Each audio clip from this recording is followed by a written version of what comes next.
He knows the way that I take. When He has tested me, I will come forth as gold. This is from Job 23, verse 10. He knows the way that I take. It means only God knows my way. The difference between man and God is that man lives under the time and God exists above the time. Living under the time means living in three tenses: the past, the present, and the future. If we look into the tense carefully, there are the future and the past, but there is no present time.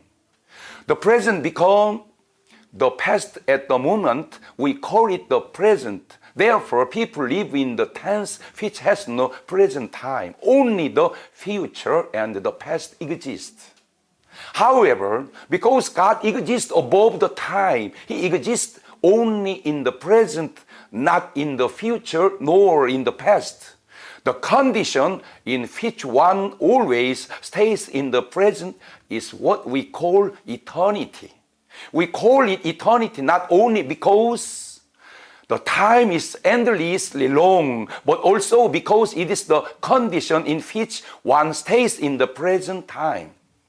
Therefore, when God gives a prophecy, we hear it as a thing that will have happened in the future. God's prophecy is, however, the present thing, just like the creation in the past is also the present thing. The reason is that God is transcending time by existing above the time. Then let us relate this principle to man and God. When God looks at us, He knows even our future, even though we are living our finished life without knowing them. It means that even though we do not know how we are going to live and die, God knows it since He sees it through the present time.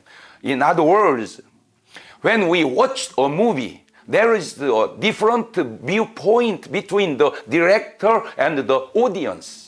The director watched the movie knowing all about it. The audience watches the movie without knowing it. Therefore, the audience can have a thrill. In a certain sense, the audience feels interest even though the director who knows all about the movie does not feel interest. However, the sense of interest between the audience and the director is different. Likewise, the level of the feeling and interest which man feels is totally different from what God feels. When a movie is full of thrill, the audience is surprised. However, the director is not. If the director is surprised, he is so strange. How can the all-knowing director be surprised? The audience is surprised since they do not know about the movie. Then, can the movie be changed if I am surprised? The movie has already been filmed completely. Therefore, the audience does not have to be surprised. Why? The movie is finished so that I can't change the movie by feeling surprised. Let us apply this principle to man. Can I change my fate by being worried or being surprised? Surely it can be changed to the direction of making me surprised. If I am not surprised, my fate can't be changed. My fate can be headed to the direction of not making me surprised. Right? It means that my life is already determined according to how I live. Then there is no reason to make my life miserable.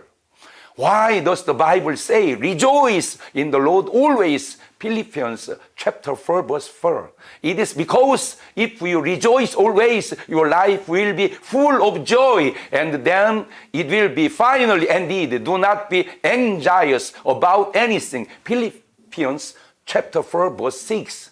It means that if you do not be anxious, your life will be ended without experiencing anxiety. In other words, if I am anxious in everything, my life will be ended with experiencing anxiety. If I feel sadness, my life will be ended with experiencing sadness.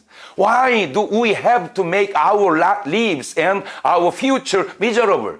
Even though we do not know our future, if we entrust our lives to God in faith and just rejoice and be thankful, our lives will be open to the direction of joyfulness and thankfulness. If we create our lives, God knows our lives which we created. If we make tragedy, God knows the tragic life. Why do we have to make our lives miserable? We do not have to make our world bad and miserable, of which we already know all about it. Let's go back to the parable of the movie.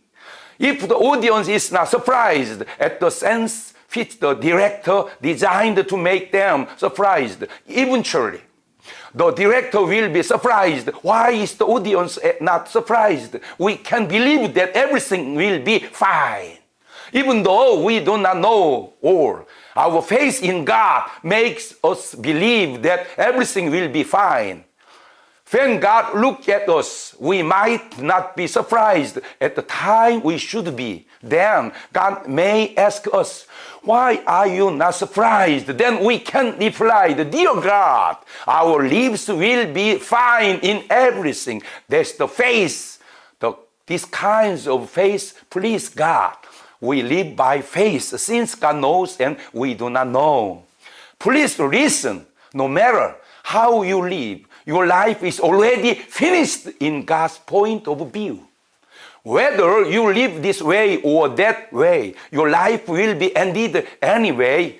Then there is no reason why you have to be worried, distressed, or sorrowful for your life which is already finished.